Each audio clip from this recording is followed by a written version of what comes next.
Hey, I'm Kevin, and this is HFX by Bike, a channel all about getting around Halifax by bike.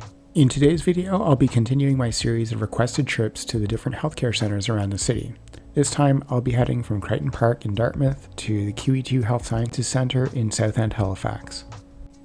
As always, I'll be playing a game of +1 -2 along the way. Every time I run into something that makes my trip safer or more convenient, I'll add a point, and every time I run into something that makes it less safe or less convenient, I'll take 2 away. You can keep track of how I think the ride is going by looking at the heads-up display in the bottom right-hand corner. I'm starting out at the Bannock Canoe Club at Lake Bannock. I filmed this in the fall of last year in case you were wondering why the leaves are changing in April.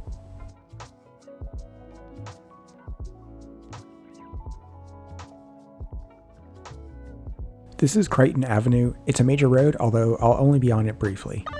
There's a multi-use path next to me on the left, but it's too short for me to use for this kind of trip. This is the Dahlia Bikeway. It's going to give me a low traffic path towards the Dartmouth Commons. The hill connecting it to Crichton is a little bit on the steep side, but not enough for me to take points off.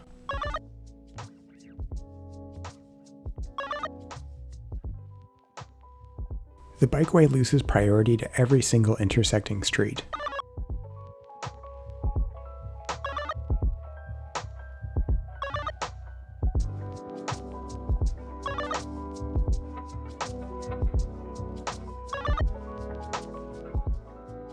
There's a facilitated crossing at Victoria to reach the Dartmouth Commons.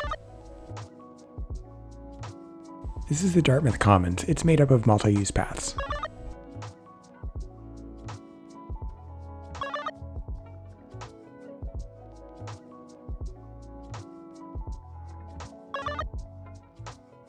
At just 2.5 meters wide, the paths along the Commons are a little too narrow to accommodate both pedestrians and cyclists simultaneously. There's a smooth connection between the Commons and the Weiss Road protected bike lanes. The bike lane crosses the intersection, which also has no right on red to make it safer for pedestrian and cyclists coming off of the Commons.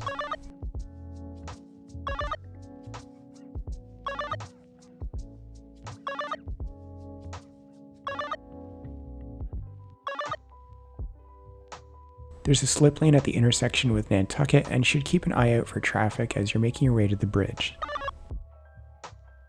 There are bike signals to help you get across the intersection. However, the wait to cross is extremely long.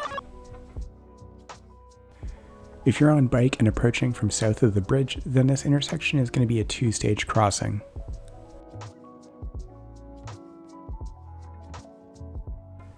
Getting through this one intersection took 3 full minutes. The bridge bikeway is fully integrated with the bike lanes on Weiss.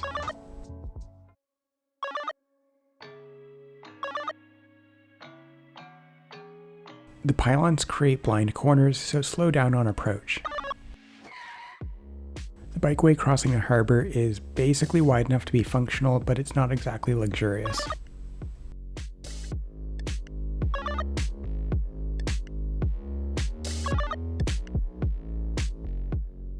I've reached the Halifax side, and the most direct route for me to take would be to continue up North Street before heading south. Unfortunately, that option isn't available for bikes.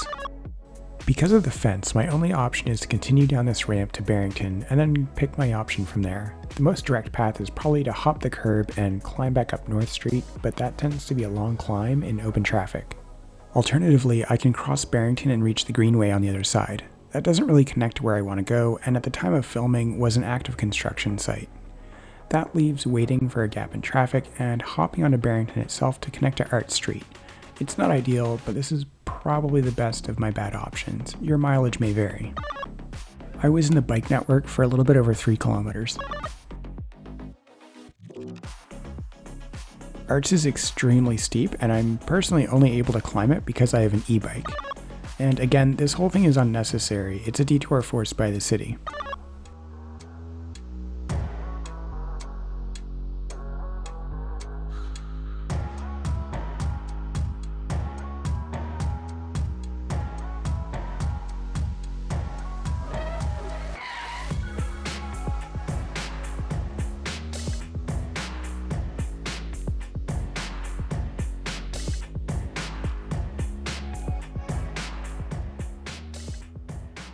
Gottingen is another major road, but I'm going to use it briefly to get back onto the bike network.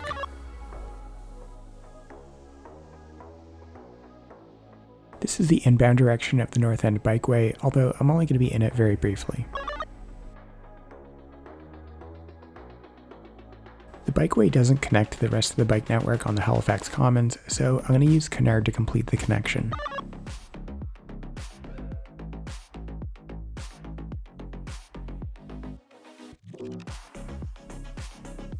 The Commons has on-ramps for bikes. Most of the Commons is made up of multi-use paths that can help you get around. This section in particular is really well made for bikes. The path continues through the Cogswell roundabout, although the roundabout itself is designed to maximize vehicle speed, and this impacts on the yield rate.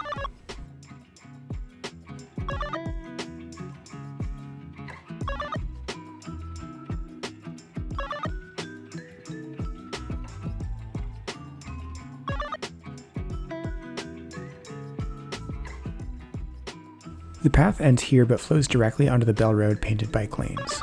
There's a bike box present to make the transition a little bit easier.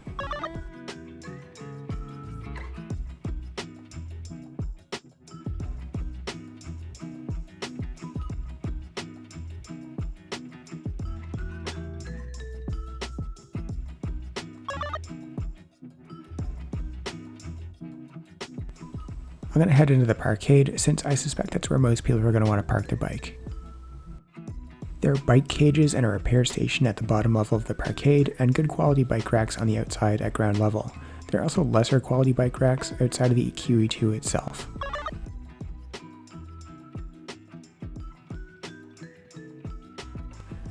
My trip from Crichton Park to the QEII Health Sciences Centre took about 21 minutes, which is a little on the slow side. A lot of that delay comes down to how bikes interact with Macdonald Bridge. The approach requires a long two-stage crossing, with each section having its own relatively long wait.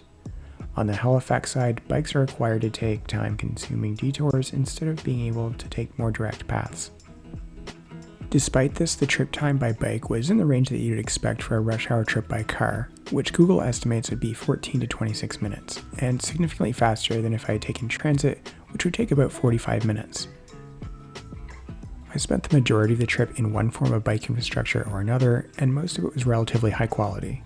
The notable gaps surrounded the missing connections between the Macdonald Bridge and the Halifax Commons, and were generally 1 to 2 blocks in length at a time. If you want to see some solutions to this particular gap in the network, I've linked a couple of videos going over all the popular designs that people have come up with over the years in the description for this video. Overall, this trip is going to be approachable to a lot of people, with the main barrier being the major detour caused by limited connectivity to the Macdonald Bridge, and the need this creates to climb steep hills multiple times to get around.